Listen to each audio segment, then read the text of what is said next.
Rome Reports comes to you from the Department of Social Communications, Catholic Archdiocese of Accra, this and every Sunday from 3:30 to 4 p.m. on GTV.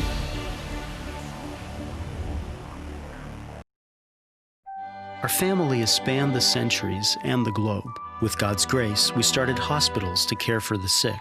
We established orphanages and help the poor. We are the largest charitable organization on the planet, bringing comfort to those in need. We educate more children than any other institution. We developed the scientific method and founded the college system.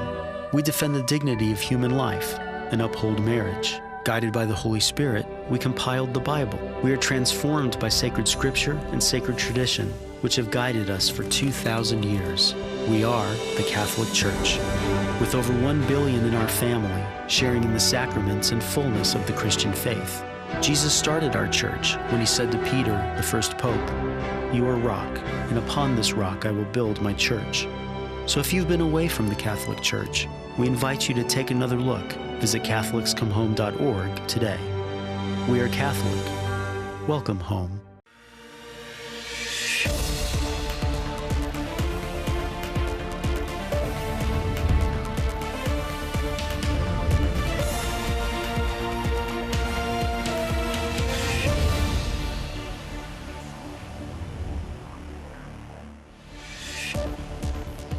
Coming up in today's show, the Pope expresses his sorrow over St. Sophia becoming a mosque.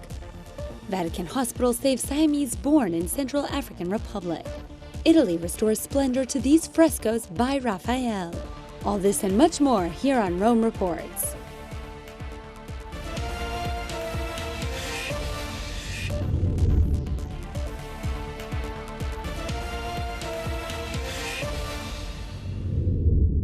Penso Santa Sofia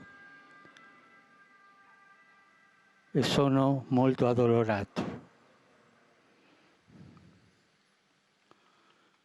The Pope could not contain himself. After the Angelus visibly upset, he expressed his current state after the controversial decision by the Turkish president to turn Hagia Sophia into a mosque. Minutes earlier, he had reflected on Sunday's gospel on the parable of the sower. The Pope said that for God's seeds to bear fruit in the soul, one must first learn to listen to him. Si è distratti da troppi interessi, da troppi richiami, ed è difficile distinguere fra tante voci e tante parole quella del Signore, la unica che rende liberi. Per questo è importante abituarsi a ascoltare la parola di Dio, a leggerla. The Pope repeated the advice he had already offered on other occasions, that Christians carry a Bible in their pocket or on their cell phones to read throughout the day, and thus, little by little, give space for God in daily life. Hagia Sophia will become a mosque. For the Orthodox world, it is clear this is a political decision. The goal is to gain internal support in Turkey at a difficult time for its president, Recep Erdogan. His popularity has been declining over the years. This is the analysis of Nikos Zoitis, who advises the relations between the Vatican and the Patriarchate of Constantinople. The Patriarch notified Erdogan 2 weeks before he made the decision. He told him not to turn Islam against Christianity. The Turkish economy is in difficulty, with devalued currency, increased unemployment. So to get support, Erdogan succumbed to religious motives. Penso Santa Sofia e sono molto addolorato. For Nikos Zoitis, the Pope's message is not one against Erdogan, but rather a rejection of using religion for political purposes. The Patriarchate's advisor also suggests looking at how the great nations reacted, from Orthodox Russia to the United States. He says reactions to Erdogan's decision were weak because everyone needs him to defend their interests in the Middle East. Erdogan e la Turchia. Erdogan knows how to use his geopolitical position very well. He knows how to handle the global powers of Russia and the USA because he commands in the region. Therefore, the great ones do not want to interfere in their internal politics. UNESCO expresses discontent at Erdogan's decision. A statement read that the Director General of UNESCO deeply regrets the decision of the Turkish authorities, made without prior discussion, to change the status of Hagia Sophia.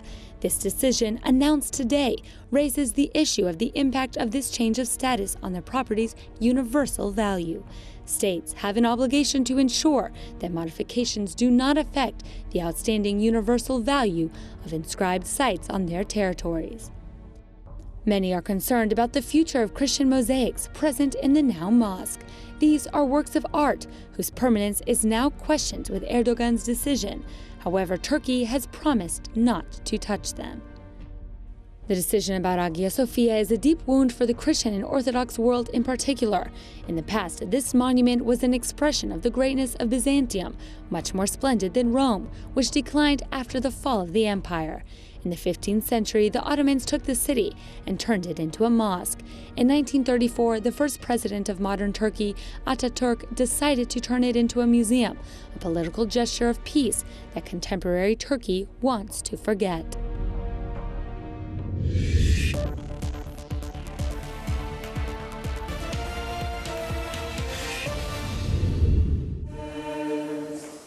The Pope took a short break from his vacation to celebrate Mass, commemorating the 7th anniversary of his visit to Lampedusa in southern Italy.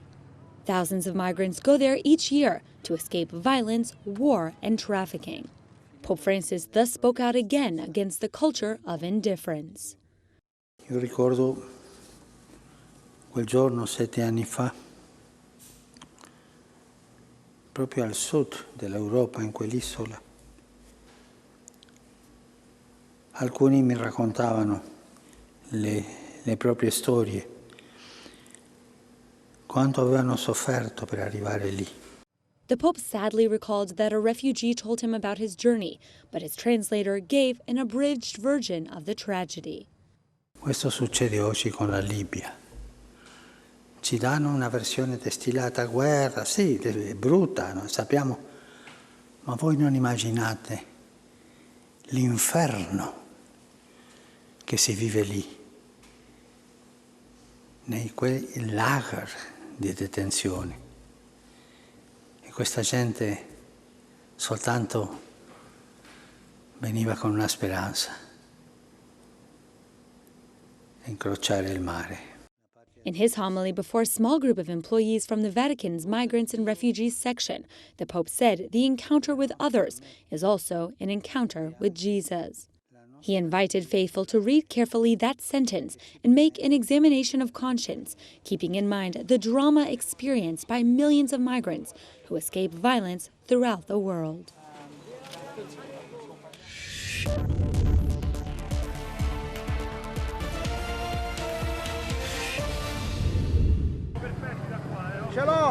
It's been 7 years since Pope Francis's first trip as pontiff. On the small island of Lampedusa, off the coast of southern Italy, he began his campaign against the culture of indifference, remembering refugees who have drowned while trying to reach Europe. There, the Pope celebrated Mass at an altar set up on the boat on which a group of migrants attempted to flee northern Africa in search of a better future. That day, Pope Francis wore purple vestments because he wanted it to be a penitential ceremony, to ask God for forgiveness for the drama experienced by all illegal migrants. Ti chiediamo perdono per coloro che con le loro decisioni a livello mondiale hanno creato situazioni che conducono a questi drammi. Perdono, Signore. There, the Pope spoke out against the culture of indifference and also proposed attending to the needs of migrants. Both have been central themes of his pontificate.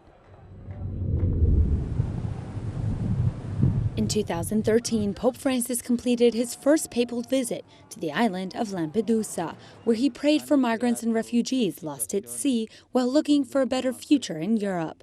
7 years later, the situation for many migrants remains dire. On July 3, 2020, the Lebanese cargo ship Thalia, on its way from Libya to Spain, rescued 52 migrants from a small overcrowded boat in the Mediterranean Sea. My head is not okay, and my situation is not right, and I'm so tired, and I don't have any food to eat.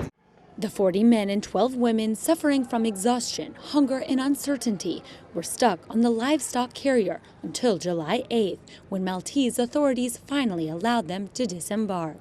The migrants had been sleeping in the part of the carrier normally reserved for livestock. The vessel's captain, Mohammed Shaban, and his crew distributed what little food and water they had, unsure for how long they would be able to continue to help those on board. Very bad. This migrant in very bad condition. This is place for animal, and we need to help them. Although this difficult stage of their journey is over, the future of these men and women remains unknown. This is the harsh reality that persists even in 2020.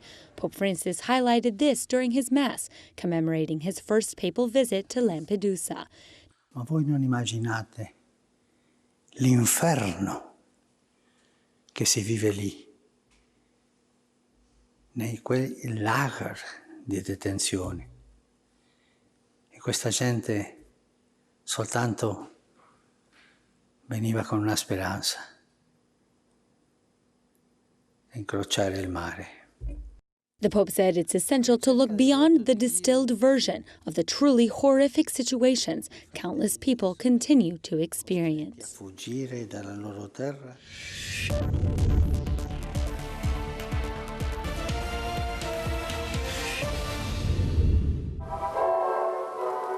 These brides couldn't walk down the aisle, so they went to the Italian parliament instead to protest.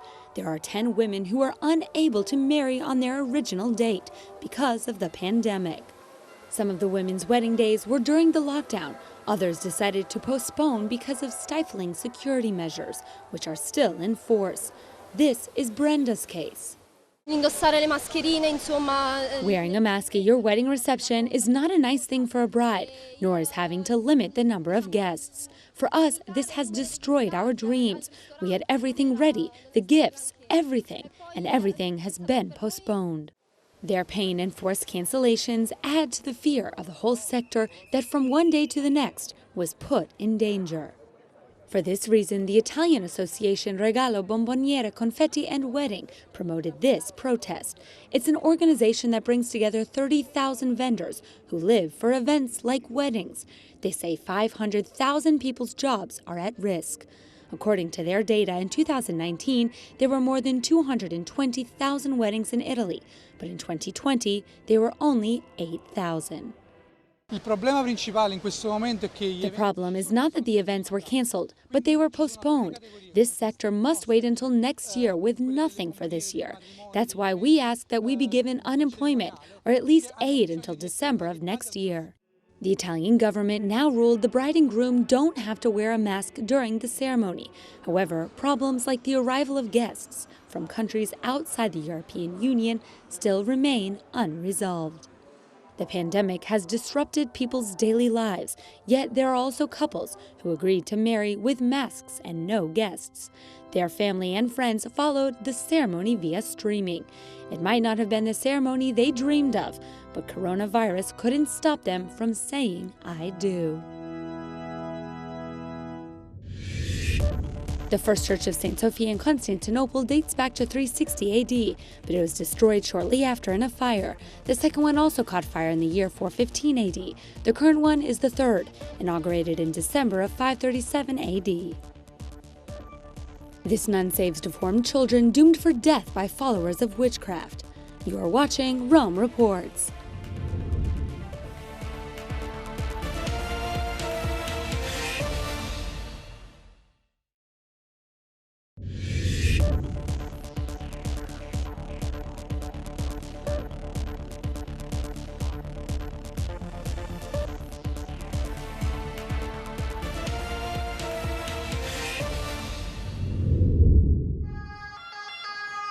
The coronavirus pandemic has been spreading relentlessly in Latin America. That's why in Rome, at the St. Bartholomew Church on the Tiber Island, the community of Sant'Egidio organized a prayer service for coronavirus patients and victims in Latin America. This prayer was organized because here in Rome, we've been seeing and meeting many Latin Americans who have expressed the need for a moment of prayer, to pray for their loved ones and friends. Many of them have lost their parents or other relatives. About 100 people were present at the service, led by Salvadoran priest Francisco Guevara. It included hymns, a gospel reading, and special intercessions for those who have died. Ordena las enfermedades que se alejen de nosotros. Katia Alvarado from Peru has lived in Italy for over a year. She has been praying for the northern region of Lambayeque, where she's from. It's completely battered today. We're praying for the sick already in intensive care, but who lack oxygen to live and continue receiving treatment.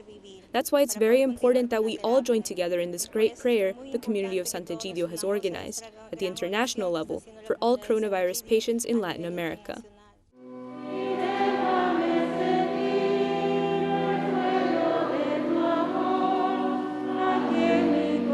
Father Francisco says he's met hundreds of Latinos who have been stuck in Rome because of the coronavirus pandemic. This prayer is a way to help them come together with the community in Rome to pray for their loved ones back home.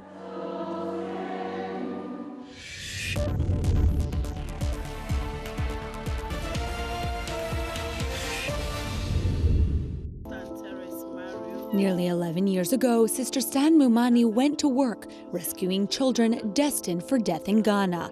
They are those born with deformities or mental illnesses who are seen as evil by traditionals or followers of witchcraft in the country. For instance, a child who cannot speak, they believe that you are speaking with the ghosts, that you are communicating with the spirit, and therefore, if there is any misfortune in the village, that misfortune is attributed to this child who is born with deformity. Sister Stan gave various examples. If a woman dies in childbirth, the newborn is viewed as a wizard, having killed the mom. For twins, one is viewed as good and the other bad, but since they don't know who is who, they kill them both. She explained that the life-saving work hasn't been easy. There are no funds, and she's forced to beg for food and medicine for the little ones. However, she says she receives help from the local community, which is divided equally between Christians and Muslims. The Muslims actually come to the house here to even donate to the children. And when they come here, what they tell me is that you are the one that know God. You are the one that really is serving God. You are the one that is doing God's will. Sister Stan asserts their community is based on welcoming the other and respect for the different beliefs. In fact, they help Muslim, Christian, and traditional children. We do not discriminate who to take into the house when the needs arise. And with that, the other group might not succeed. So we know that, and because of that, we embrace each other. We see each other as families. Sister Stan declared the main point of the mission is to help these innocent children who are destined for certain death, all because of the ignorance of others in Ghana. She cares for those who have no one to take care of themselves. Before the pandemic hit, she would travel to America seeking donations, but that has been halted. Now she asks for constant prayers and funds to support the small children and 10 religious women of the Marian Sisters of Eucharistic Love doing this essential work.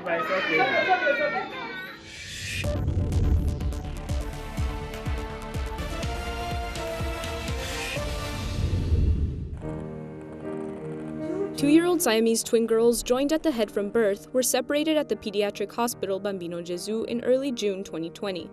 Born in a village in the Central African Republic, the girls and their mother were brought to Rome in 2018, after Mariela Enoch, president of the Bambino Gesu Hospital, met them in Bangui. Ervina and Prefina struck me in a particular way. They were only a few days old. They were in a small bed. I was told it was unlikely they would survive because even a small infection could kill them. In Rome, the twins underwent an intense period of medical examinations and 2 surgeries in the Vatican's pediatric hospital, in preparation for the 3rd and final surgery to completely separate them. The most important part had to do with the venous drainage, a very technical term. If it's not separated correctly, the results of the surgical procedure could be tragic. The 18-hour surgery, relying on over 30 doctors and nurses, was the first of its kind to be successfully performed in Italy. The twins are recovering well. Medical experts predict they will be able to grow up without any impairments to their cognitive or motor capabilities. Which country has the most UNESCO protected sites? Italy, China, Mexico. You're watching Rome Reports.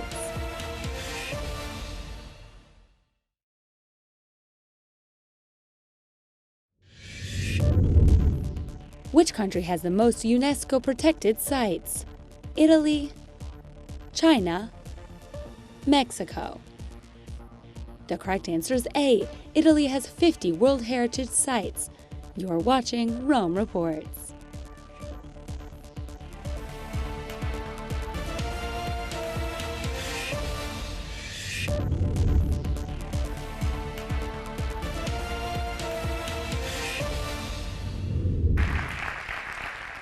This group of young Chileans has been looking to spread Christian values through talks and social media.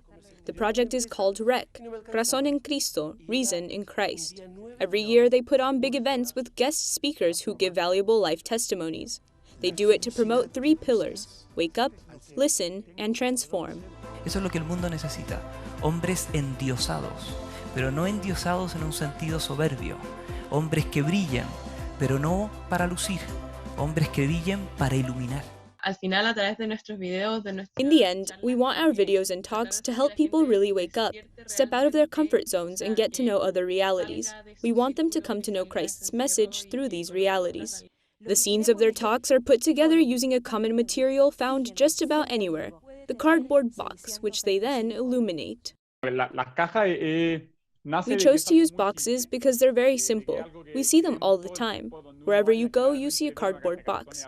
It's simple, but when you put them on a stage with lights, you get a great background. It becomes significant.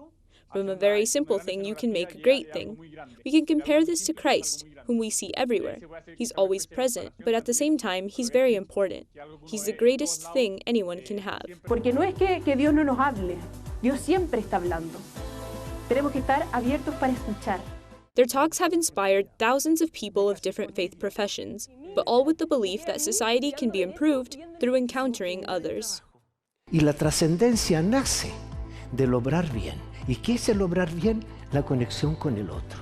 During the pandemic, they've promoted their platforms on social media.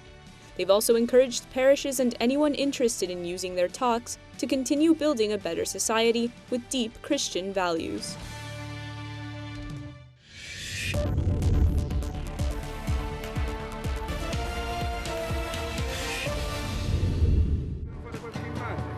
For the first time in history, the large imposing spaces of the Vatican are being used to host a summer camp for the children of Vatican employees. It's called Summer at the Vatican. About 125 children are participating. In the morning, the kids participate mostly in athletic activities. Then they can play in the swimming pools. They can also play basketball, volleyball, tennis, and other team sports. In the afternoon, after lunch, they have free time in Paul VI Hall. There they can play anything from ping pong to soccer. The kids can choose whatever they want. In the meantime, a team of over 20 camp counselors are supervising to ensure the kids can have fun while respecting health security measures during the pandemic. The kids are very calm despite the COVID restrictions. They always wear their masks and disinfect their hands after activities and before meals. Kids under 6 years old aren't required to wear masks, but those over 6 are. Despite this, we can see that they're calm, smiling, and having fun. Since camp started, many have been wondering one thing: if they'll get to see the Pope. I think it's normal that the kids want to see the Pope. If the Pope wants to come, he's at home. If he wants to drop by at any moment, we'll welcome him, be it in Paul VI Hall or here. I think it's easier in Paul VI Hall, because it's right next door to where he lives. The theme of this summer camp is Life of a Champion. Beyond playing sports, the kids can learn about values like friendship and charity.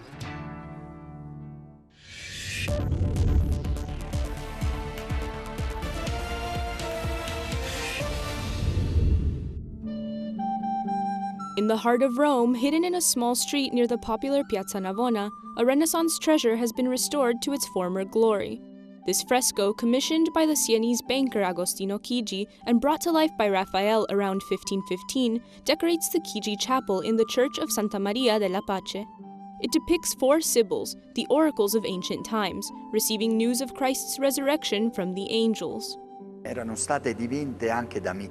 were also painted by Michelangelo in the Sistine Chapel 2 years before Raphael took up this project.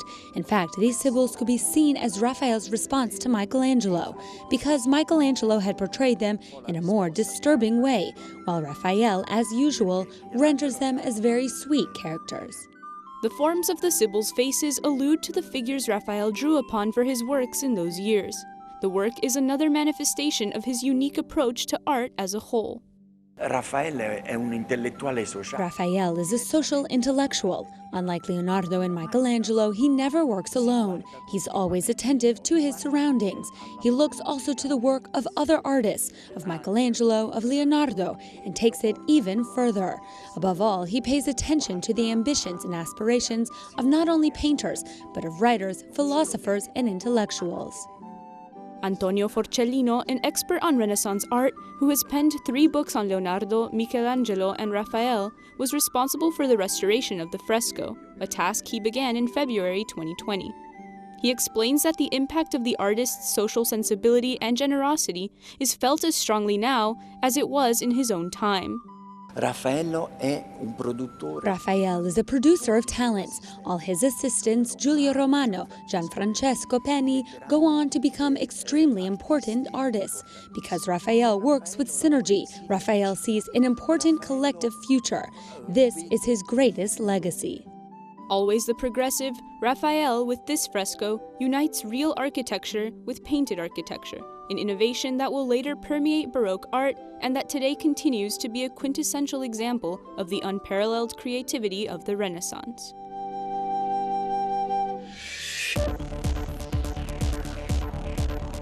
In our next program, the Vatican's new measures against abuse. This and much more here on Rome Reports.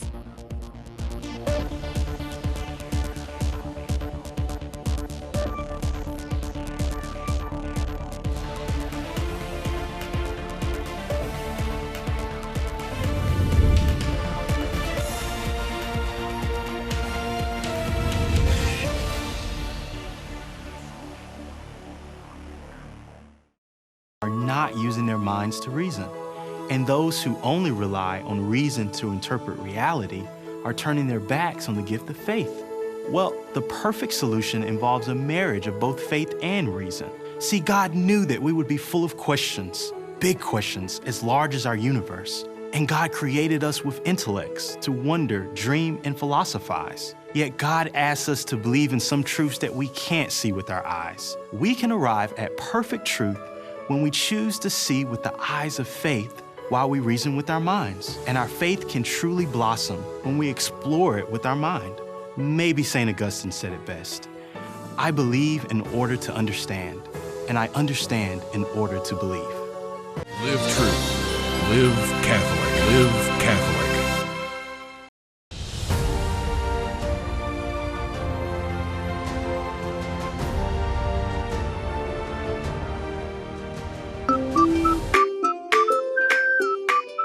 For over 2,000 years, the Catholic Church has consistently transformed through sacred scriptures and sacred tradition. It is comforting to know that some things remain consistent. Live truth, live Catholic. Visit our shop at Shiashi, opposite Gethsemane Cemetery, and find for yourselves the following: monstrance, chalice, candles, clerical shirts, Bibles, writings of the early church fathers, and other sacramentals. For more information, contact Live Truth, Live Catholic Bookshop on 020-222-0376 or 024-960-6155. Live Truth, Live Catholic, your number one stop shop for your religious items. Rome Reports comes to you from the Department of Social Communications, Catholic Archdiocese of Accra, this and every Sunday from 3:30 to 4 p.m. on GTV.